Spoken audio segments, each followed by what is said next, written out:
Are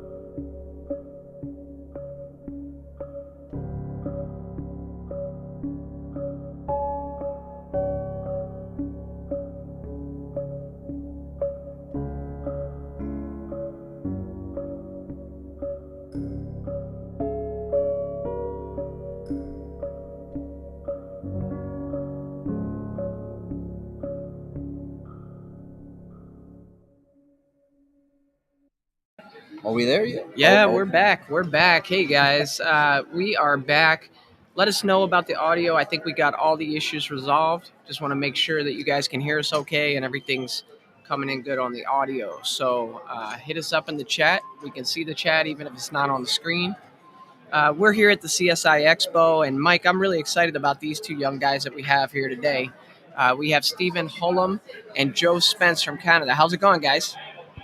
Doing pretty good. Thank you very much. Yeah.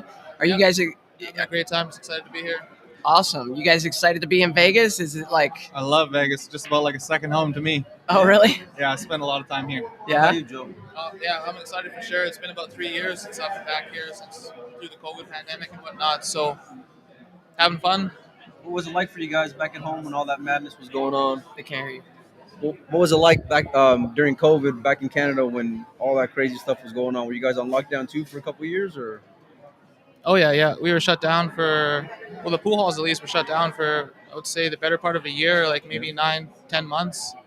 Brutal, man. Yeah. So, Stephen, you're from British Columbia, and Joe, you're from Alberta. Is that correct? Yeah. So, do you guys get to play in a lot of events together? Is it kind of like, the western part of Canada? You'll see each I other. mostly have to travel into Calgary and Alberta to get into the tournaments that we play in together. There's not a lot of tournaments going on in BC unless you're in Vancouver. Yeah, Alberta has a more steady stream of tournaments, maybe every second weekend within like 4 or 5 hour drive of Calgary.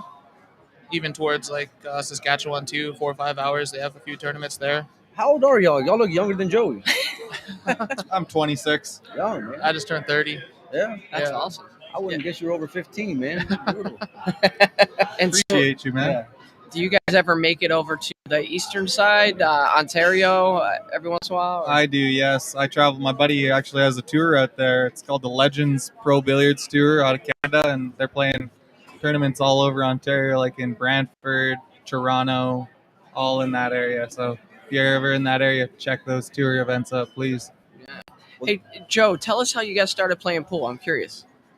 Yeah, way back, I guess. I was about 11 years old.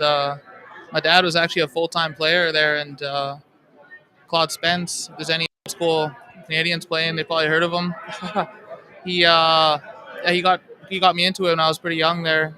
I spent a few months with him when he ended up getting sick, actually, but he just dragged me to the weekly tournaments and whatnot, and it was actually the people that kept me in. Actually, it was fun, right? And I don't know, always great people around the pool halls, so got me hooked. But he never really wanted me playing full time or anything.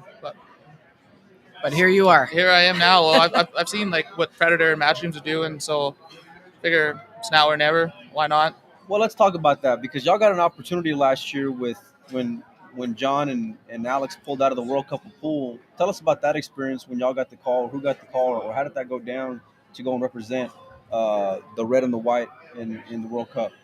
Well, originally it was me who got the call, and I was due to play with Alex Peggy-Lyon, which I was really excited about. And, that was going to be a dream of a lifetime for me, something that I've been thinking about since I was a little kid. And, I was all booked, ready, had my flight booked, all getting trained and ready for the event, taking it real seriously. That's what my teammates said, practice, take it seriously, Right. get ready. And so I was. But unfortunately, on the day before we were just going to start getting ready to go, my flight was actually that morning, and I got the phone call that Alex, he wouldn't be able to make it. He was flying out of the Philippines, and the Philippines was actually, in fact, a red flag country flying into the UK at that time. So I got the phone call at 6 a.m. from Alex saying, yeah, I won't be able to make it. That's so brutal. Yeah, The day and- you're gonna fly out. Yeah, and I pretty much, my whole dreams, and they were all shattered and crushed, and I was like, I just was going to cancel my trip right then and there, and I was like, I'm done. I didn't want to go out like that, but I was gonna cancel it all. But my father, I was talking with my dad, and he was like, why don't you ask your brother, Joseph, and see if he'd be interested in playing, just because, well, the chemistry we've had over the years growing up playing pool together and stuff like that, it's tighter than any other that I would have anywhere else in the country. What was that like for you, Joe, whenever he hit you up to come and join him, man? Oh yeah, but it's one of my biggest regrets ever. Actually, another reason why I'm here. I didn't want to feel like that again. It was just really one day's notice. Like, we were in the middle of the COVID pandemic. The pool halls weren't even open. Like, I'm not in stroke, and Did it completely blindside you? Like you had no idea? 100% blindside. He called me at 7 in the morning. I wasn't up, and I got up around 10 or something and saw my phone and I had to call him back. And I was like, "We got to go tomorrow, man." I'm like, "Oh my god!" Like I told you, Across Alex told the me at country. 6, and I called him at 7. Right? Really? Yeah. Pack Yeah. your underwear. Let's go. Yeah. We Yeah, gotta go. I wish I would have. I wish I would have made it happen. Hey, but just give a shout out to those guys who took the spot. The UK guys, number 3, they did really well, made the finals. That was Darren Appleton and Carl Boys, who Ended up they're being one of the champions best who stories have from won my that mind. tournament before, Yeah. and they deserve that sort of respect. Just about 2-time champions. Yeah, they can play a little bit. Respect, It was good for the game too. It brought a lot of attention to the event, right? It was kind of an underdog story. They made it to the finals, but Yeah. not saying they're underdogs, but they've won before, They obviously. were. But it seemed like Carl said he wasn't in stroke at all either. Same thing I was feeling too, right? And they What- they what- performed under pressure there and made it all the way. What pool players ever told you that they're in stroke? I told yeah. I was talking to Mike, and I'm like, "Man, Mike, I'm hitting them real good." He said, "That's how I know you're not hitting real good." Every pool player I've ever met always says, "Oh, I ain't hit a ball in 3 months, but I'm looking to gamble a little bit." That's all I ever hear. Some of that was true through the pandemic, man, especially in Canada. So we jumped ahead a little bit, but Steven, tell me how you got started playing pool. How I got started playing pool? Well, my dad's a pool player too, and our fathers actually know each other and pretty good friends growing up in the pool community together. And I grew up in a small town, Prince George, but before then, in Vancouver, my dad was taking me to the pool halls when I was a young boy, like 3-4 years old. In the pool room, back in the old day, the pool rooms were the Commodore back in the day, and Johnny Fives, Guys and Dolls Billiards. Those are the OG pool halls from Vancouver back in the day. And we had a lot of great pool players who came out of Vancouver that when I moved back, I actually had the privilege of getting to play around a lot of really great players, like, just name a few players like Stan Taranjo and freaking Paul Pache, That plays great. John Horsfall, Frenchie Alain Boutin, Jimmy Bear, John Bear sort of thing. And we were really blessed, like Vitas. We were really blessed with a lot of players come out of there at the same time. And yeah, just kind of that sort of thing. You Yeah. guys are go ahead. Well, we were talking beforehand, and you had an amazing win, a Canadian championship, right? Tell us about that, how that came to be, and who you played, and all that. Wow, that was a few years ago now. Time just flies over COVID, but my first Canadian championship win was against Alex Peggy-Lyon, and it was on the 7-foot diamond I table. might have heard of him. I got him luckily 9-1 in the finals. I remember Alex was Pretty strong. he was struggling with his break that day, and just the rolls were completely going my way. And that was my first Canadian championship victory in June 2019. That's awesome. Guys, if you're tuning in here, I see we got a lot of people from Canada tuning in and a lot of fans of yours here, which is awesome. But do us a favor, hit that share button, hit the like button. Let's get more people out here. I'm getting to know these guys. I had heard their names, but now talking to them and trying to understand more about them, that's what we're all about, trying to promote you guys and get your name out there. And, this particular tournament, Steven, we really didn't have to do too much because you went pretty deep, man. You knocked off some good players. Tell us about that. Tell us about the tournament. Well, it was kind of like a dream tournament for me, taking out 2 of the top players, in my mind, Albin Ocean and Eklund Kachi. 2 world champions. Yeah. I wish I could have made it a little bit deeper, when you're in the moment and you get down to the last 16. Kind of wish you make a little bit more of a deeper run in there, maybe like a semi-quarter sort of situation.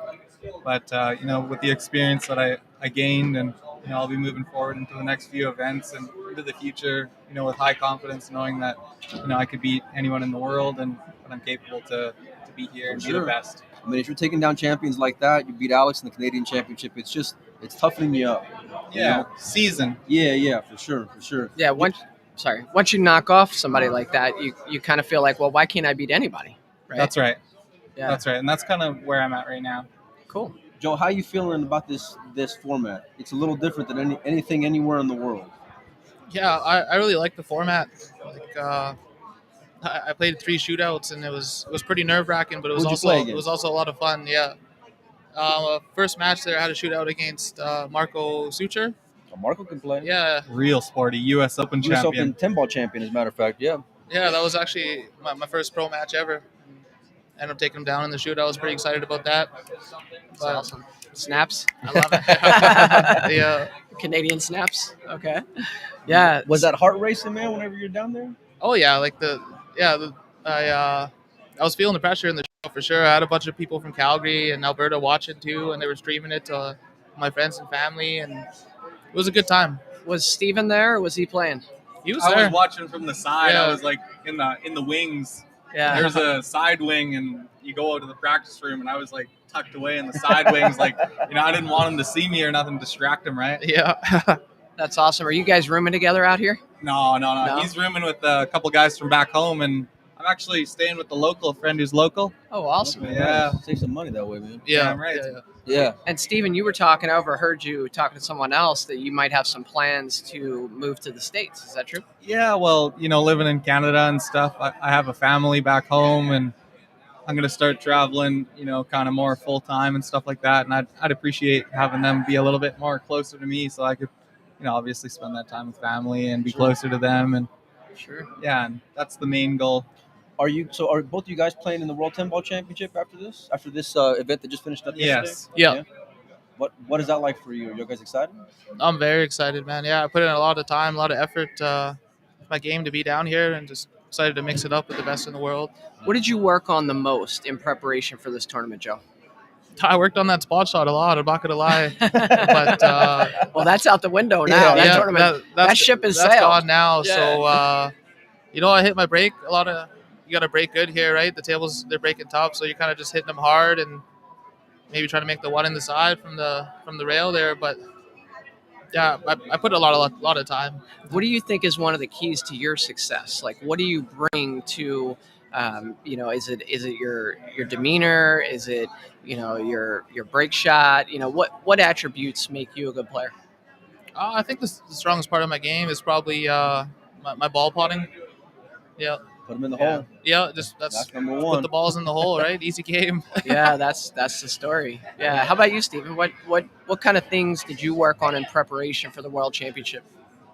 Well, obviously my ball pocketing and my safeties, my breaks all around, but mostly in particular one that I could really point out is my mental aspect. I've been working on dialing in my mind into, you know, the belief, you know, that I'm capable and showing myself, you know, that, you know, if I could put packages together, that I'm a dangerous player too. Was there anybody that you guys have seen here that maybe, cause best players in the world, and I asked Shane the same question. He mentions names like Josh Filler or guys that he, you know, idolized growing up, like Earl Strickland. Is there any guys like that for you that maybe are here right now? Probably Shane himself, got to Yeah. be said. What about you, Joe?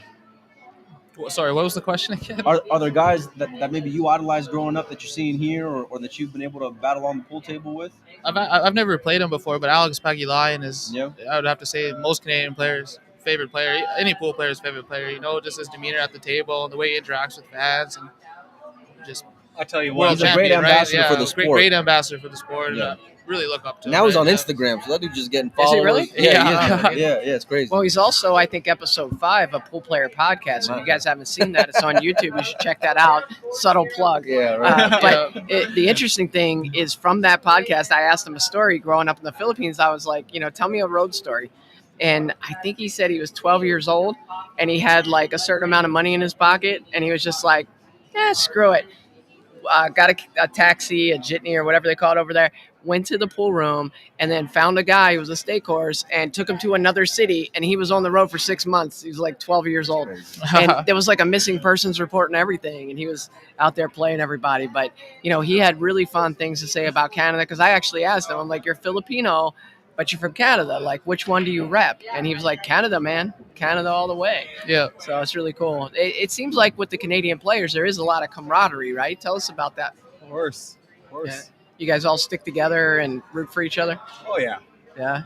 Well, when he was playing Kachi, I go and I show up, and Joe's over there, same way like you mentioned, right? He's over there looking and watching. I'm over there watching.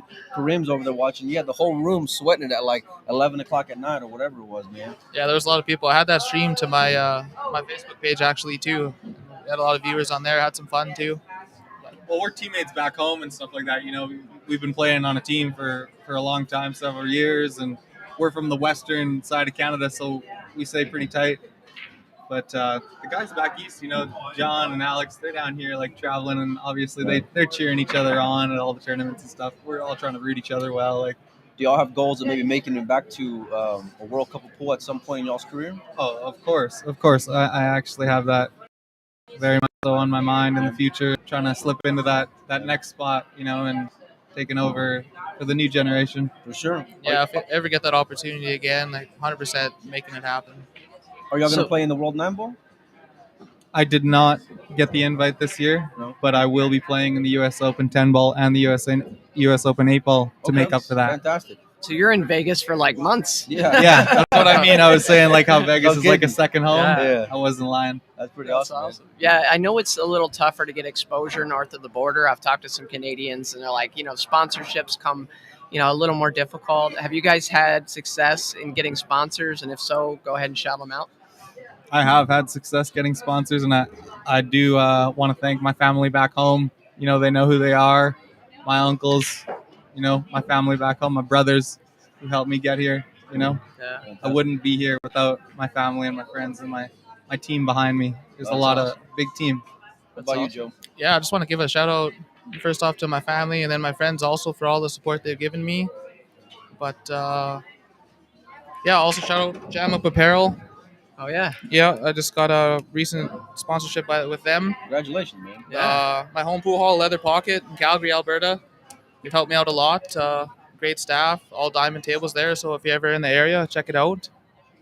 And Q Sports Live, actually, yeah. Yeah, I know Grant, man. They're awesome. Yeah. All great sponsors too. So I asked a bunch of players this, and I'm going to put you guys on the spot. You can't pick yourselves, okay? Who's going to win the World 10 Ball Championship? And I'm going to start with you, brother. No pressure. If not you, then who? Not you, then who? Chang or Co. All right. Big Co or Little Co? Big. Okay. What about you, Joe? Or Baby Co. There's a few now. 3 Co's. Yeah. I'm going to go with Yap. Nice. I think he's going to be hungry from that loss he just experienced in the finals there, and he's playing super well. Like, yeah.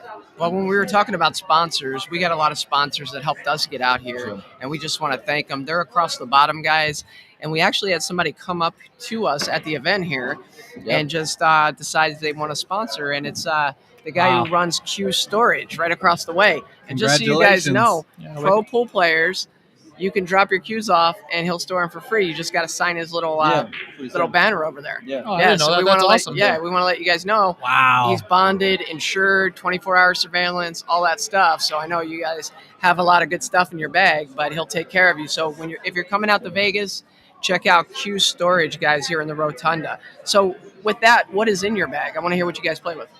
Well, I have a Jacoby with a Jacoby black shaft. It's kind of made to similar, looks like a Panthera. And I'm using the BK Rush breaker with the Predator Air 2 jumper. Nice. What about you, Joe?